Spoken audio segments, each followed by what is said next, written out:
Hello from Tax Talk Radio. So we had a couple of questions today. One of the questions was, why are tax preparers so serious? And why do they ask so many questions? Well, the client needs to remember that we are also held accountable. We have to be very careful with what we do or say, or we can be fined as well. So it seems as if we're talking and asking too many questions. It's not that we're being nosy or anything. We just want to make sure that we get it correct. We have what's called due diligence. And tax preparers talk about this all the time. You'll see it on our Facebook pages. You'll see it on our Twitter, Instagram. And it's brought up not all the time, but every once in a while in conversation, you'll hear this word, due diligence. The IRS stresses bigly that we take care of the due diligence before your taxes go out. So sometimes that means we need to check your accounting. We need to check the papers that you have in front. Make sure all your papers are there. I mean, or an accountant or CPA or EA can start the process, but if you need to add more before we send it, it needs to be classified as more. Make sure that all your portfolios is correct. That was another question. Stacy asked me this one. Stacy, this is a good question. What is up with portfolios? Portfolios are a lot that people start collecting for their retirement or start doing during their retirement. I've actually seen some who have children invested in portfolios. It's theirs for when they get older, but it still counts as part of taxes. So let's make sure we get those in. If you have two dependents and they're invested in a portfolio, that needs to be part of the process. So here's another one that Stacy asked me. What's the difference between MarketWatch, Charles Schwab, Ameritrade? There's a few others. All that is a way that you invest into your portfolio. What you feel secure with, and what I recommend to anybody who wants to invest into their portfolio is read. Take the time. Clarify. Have your CPAs, EAs, and your accountant, and that's a big word, because your accountants or your bank personnel, whoever does this, will be the one who analyzes and put this together. And the way they put it together is the way that we read it, and it is entered for your taxes. So one of the ones was Robinhood. Robinhood Securities is a big one.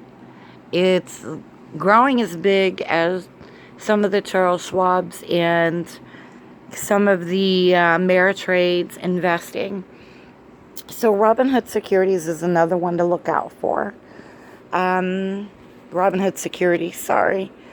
I got kind of a sore throat, so I'm going to try to get through this as quick as I possibly can today. The reason why I don't bring the clients onto the podcast is because I want to be able to simplify the questions that are being asked. Now, the questions, if you have a question, I have an account on Facebook, blueco.com, taxes and retirement planning. Blueco.taxes and retirement planning. It's a private group on Facebook, so you need to be added. And I can add you on there if you want to keep up with these. So, another thing that I was asked, which is a bit from Stacy, was the silver and gold. A lot of people can add silver and gold to your portfolio, but your portfolio is added the same way. Make sure that when they're adding your portfolio, that you can see when it's being entered. If one is Charles Schwab, one is Ameritrade, one is Market Watch. I've seen people with 7 or 8 different terms in there, but these need to be added individually so the IRS understands. And same thing with silver and gold. So the silver and gold needs to be added the same way as if, or in the portfolio. If you bought silver or gold through your bank, then along with the Charles Schwab or however you done it or however you did it, make sure it's in your portfolio. And if it's a separate portfolio, bring that one in, because sometimes you'll have 1 or 2 different investments, different portfolios. Feel free to bring them in. The more info we have, the more due diligence we do. And that's why there's CPAs, EAs, tax preparers. But remember, there's accountants like me. I sit at home in the summertime when I'm not doing taxes, and I put people's paperwork together for tax season purposes. Okay, let's move on to the next question. Sorry, like I said, my throat is sore. I've been talking way too much today. So, the next question is this. So, we've talked about portfolios. We've talked about your basic paperwork. I had a lady ask me, and this is from Josie. Josie, I'm not going to say her last name. Josie, another client. She sold a home in another state. Wants to file in her own state when she does her taxes. Yes, this is done.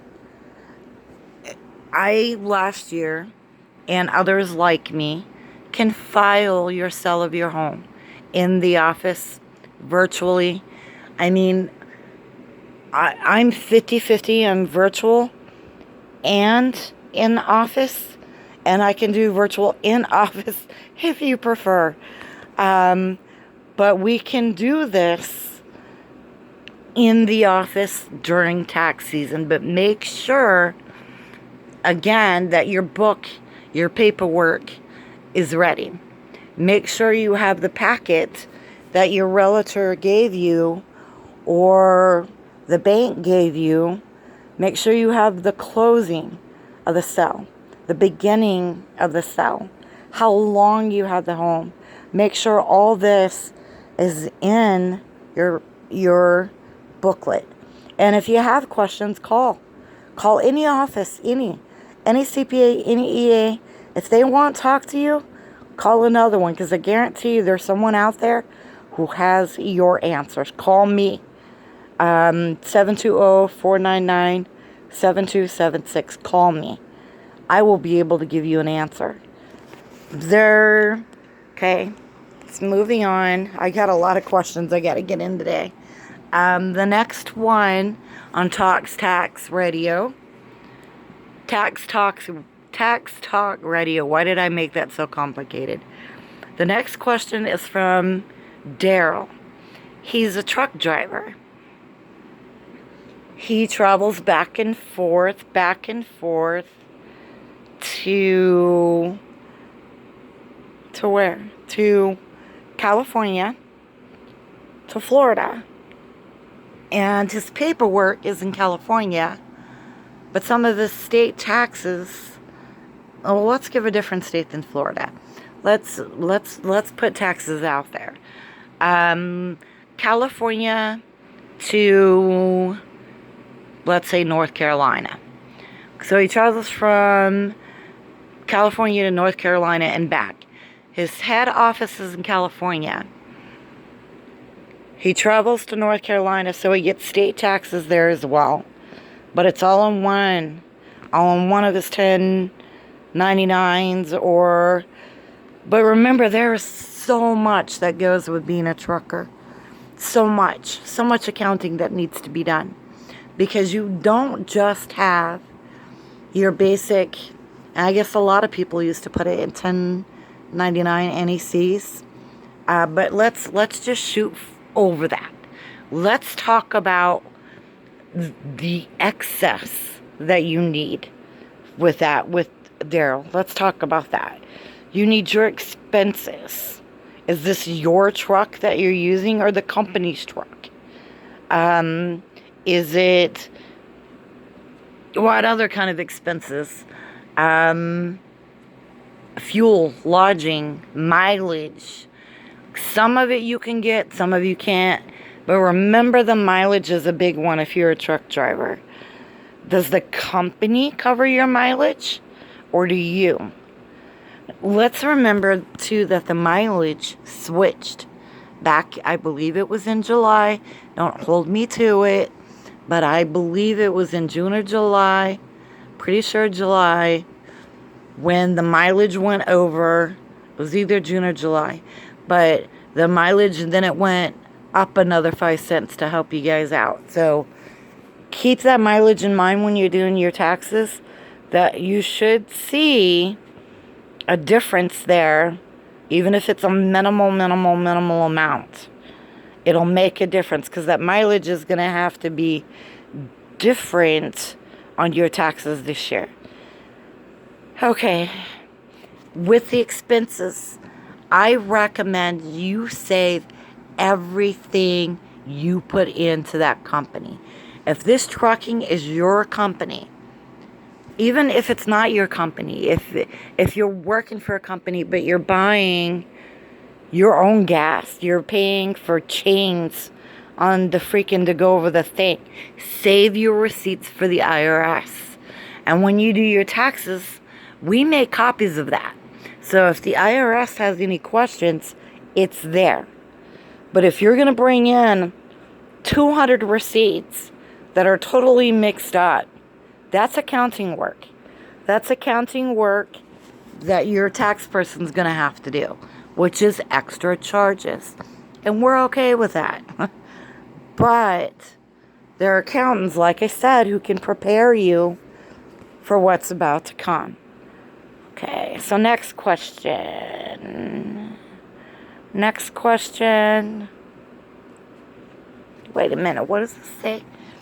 Next question is from Beverly. How does she say this? Some people, okay. Beverly says that she's uncomfortable coming into the office because of COVID. And she's an elderly lady. She prefers to do it online. Guess what? We can do that now. 80% of the companies, 80%, I'm going to say, if you trust a company and you've been doing that company,